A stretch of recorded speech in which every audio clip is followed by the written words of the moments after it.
Hello friends, तो ये कहानी है 3 अनोखे हीरोज की। एक माउस जो बाकी सबसे बहुत अलग है, एक रैट जिसने अनजाने में एक पूरे राज्य को अपना दुश्मन बना लिया, और एक मेड जो प्रिंसेस की जगह लेना चाहती है। तो अगर आपको ये मूवी पसंद आए तो प्लीज हमें लाइक एंड सब्सक्राइब करना ना भूलें। तो मूवी के शुरू में हम एक शिप को देखते हैं जिसके कैप्टन के पास एक बोलने वाला रैट रोस्क्यूरो है। कैप्टन उसे बताता है कि आज हम डोर नाम के राज्य में जाने वाले हैं जहाँ का सूप दुनिया भर में फेमस है। रोस्क्यूरो भी दूर से ही सूप की खुशबू आते देख बहुत एक्साइटेड होता है और जल्द ही उनका शिप डोर में पहुँच जाता है। वहाँ वो देखते हैं कि आज रॉयल सूप डे मनाया जा रहा है जहाँ रॉयल शेफ एंड्रे हर साल की तरह एक स्पेशल सूप बनाने वाला है।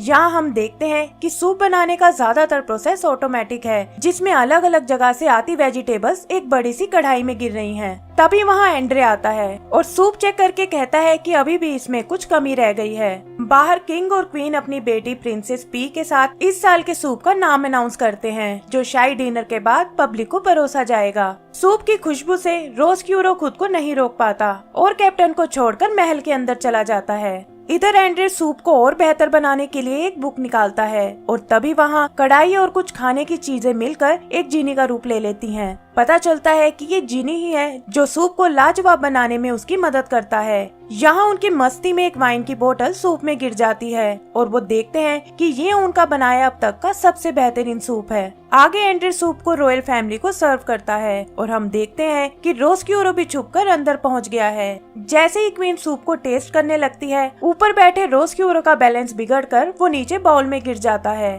एक रैट को अपने सूप में देखकर क्वीन को बहुत घिन आती है और इसी सदमे से उस बेचारी को हार्ट अटैक आ जाता है। किंग तुरंत सोल्जर्स को उस रैट को पकड़ने को बोलता है और रोस्क्यूरो उनसे बचता हुआ किचन में आ जाता है। वहाँ एक खिड़की से वो देखता है कि कैप्टन शिप को लेकर वहाँ से चला गया है और तभी सोल्जर्स एक बार फिर उसके पीछे पड़ जाते हैं। भागते हुए वो एक सीवर के ऊपर आता है और उनसे बचते हुए नीचे गिर जाता है। वहाँ उसका सामना रिमोर्सो से होता है जो अंडरग्राउंड में बसे हुए रैट वर्ल्ड का लीडर है और वो उसे अपने साथ ले जाता है। इधर किंग अपनी वाइफ की मौत से दुखी होकर सूप पर बैन लगा देता है और रैट्स को भी इलीगल घोषित कर देता है। उसके इस फैसले का असर टाउन के एटमॉस्फेयर पर भी पड़ता है और वहाँ धूप निकलना बंद हो जाती है। बारिश का भी कोई नामो निशान नहीं होता और जल्दी ही जमीन बंजर होने लगती है। प्रिंसेस भी अपने टाउन की ऐसी हालत देखकर उदास हो जाती है और सूप ना बनने की वजह से एंड्रे का जीनी भी उसे छोड़कर चला जाता है। यहाँ से सीन शिफ्ट होकर किचन में बने माउस वर्ल्ड पर आता है जहाँ टिलिंग नाम का एक माउस घबराया हुआ अपने घर जा रहा है। पता चलता है कि उसके यहाँ एक नया बेबी पैदा हुआ है जिसके कान बाकी माउसेस के मुकाबले बहुत बड़े हैं। डॉक्टर उसे बताते हैं कि उनका बेबी थोड़ा हटके है और वो उसका नाम डेस्प्रो रख देते हैं।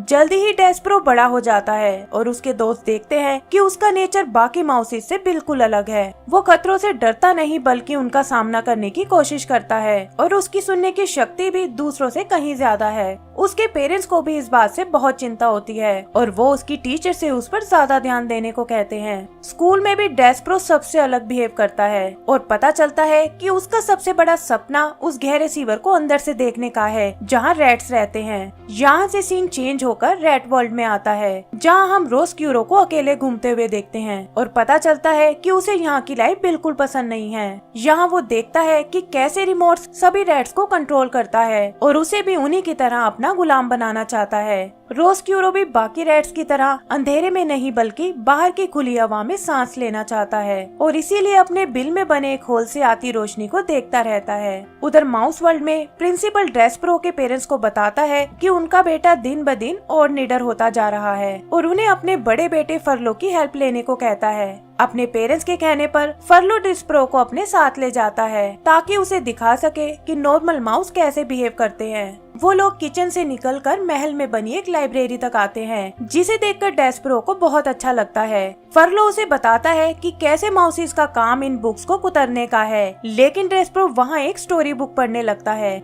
ये स्टोरी एक ऐसे नाइट के बारे में थी जो कैसल में फंसी प्रिंसेस को बचाने जाता है और डेस्प्रो खुद को उस नाइट की जगह इमेजिन करने लगता है। देखते ही देखते काफी दिन बीत जाते हैं और स्टोरी में खुद को नाइट इमेजिन करने का उसका रूटीन बन जाता है। वो खुद भी उस नाइट की तरह एक बहादुर और निडर योद्धा बनना चाहता है और सोचता है कि काश उसे भी किसी प्रिंसेस को बचाने का मौका मिल जाए। एक दिन महल में घूमते हुए उसकी नजर प्रिंसेस पी पर पड़ती है और वो हिम्मत करके उससे बात करने जाता है। पी भी इतने क्यूट से माउस को देखकर बहुत हैरान होती है और उसकी बातें सुनकर समझ जाती है कि वो एक जेंटलमैन माउस है। डेस्परो उसे नाइट और प्रिंसेस की स्टोरी सुनाता है और पी उससे पूछती है कि आखिर वो प्रिंसेस कैसल से बाहर कैसे निकली। तब डेस्परो उससे वादा करता है कि वो आगे की स्टोरी पढ़कर उसे सुनाने जरूर आएगा। यहीं हम एक मेड मिक को देखते हैं जो पास ही के एक फार्म में अपने अंकल के साथ रहती थी। उसे बचपन से ही प्रिंसेस बनने का बहुत शौक था और वो महल को देखकर सोचती थी कि काश वो कभी वहाँ तक पहुँच जाए।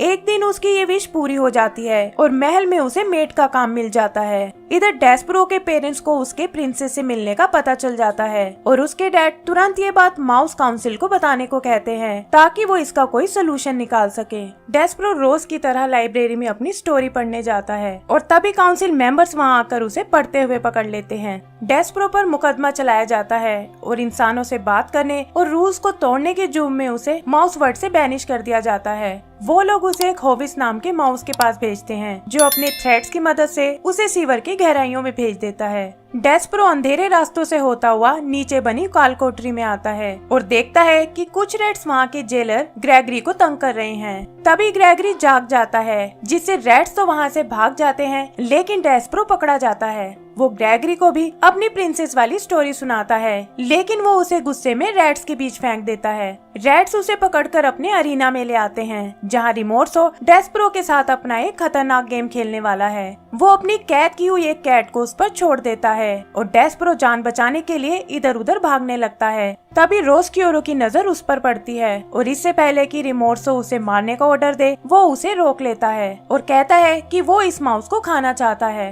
रिमोर्सो को भी लगता है कि फाइनली रोस्क्यूरो उनके जैसा बन गया है और वो डेस्परो को उसे सौंप देते हैं। रोस्क्यूरो उसे अपने बिल में लाता है और कहता है कि तुम्हें मुझसे डरने की कोई जरूरत नहीं है। फिर वो उससे उसकी स्टोरीज के बारे में पूछता है और जल्द ही उन दोनों में दोस्ती हो जाती है। इधर उदास भी मिक की इंसल्ट करती है और गुस्से में आकर मिक उसका क्राउन चुरा लेती है। पता चलता है कि उसने पी का और भी काफी सामान चुराया हुआ है जिससे वो खुद को एक प्रिंसेस की तरह ट्रीट करती है। तभी उसके रूम में उसकी सीनियर मेड आती है और उसकी हरकतों को देखकर उसे काल कोठरी में खाना पहुंचाने के काम पर लगा देती है। मिक ग्रेगरी को उसका खाना देती है लेकिन वो उस बेस्वाद खाने को फेंक देता है। गुस्से में मिक उसे बताती है कि मैं तुम्हारे नखरे नहीं सह सकती क्योंकि मैं सिर्फ प्रिंसेस के काम करती हूँ। ग्रेगरी एक बार फिर चिढ़ जाता है और पता चलता है कि गरीबी के कारण उसे अपनी बेटी को किसी और को पालने के लिए देना पड़ा था। वो भी अपनी बेटी को एक प्रिंसेस की तरह समझता था और इसीलिए अब उसे प्रिंसेस नाम से नफरत हो गई है। ये सारी बातें रोस्क्यूरो भी सुन लेता है और मिक को देखकर उसे एक आइडिया आता है। वो डेस्परो को बताता है कि टाउन में छाई उदासी का कारण वही है क्योंकि उसी की वजह से क्वीन की जान गई थी। वो प्रिंसेस पी से मिलकर अपने केक की माफी मांगना चाहता है और मिक की ट्रे में छुपकर उसके साथ चला जाता है। वो किसी तरह प्रिंसेस के रूम तक आता है और पी को लगता है कि ये शायद उसका जेंटलमैन माउस है लेकिन जैसे ही रोस्क्यूरो उसके सामने आता है वो उसे पहचान जाती है और डर के मारे चिल्लाने लगती है। रोस्क्यूरो उसे समझाने की बहुत कोशिश करता है लेकिन पी उसकी एक नहीं सुनती और चिल्लाकर गार्ड्स को बुला लेती है।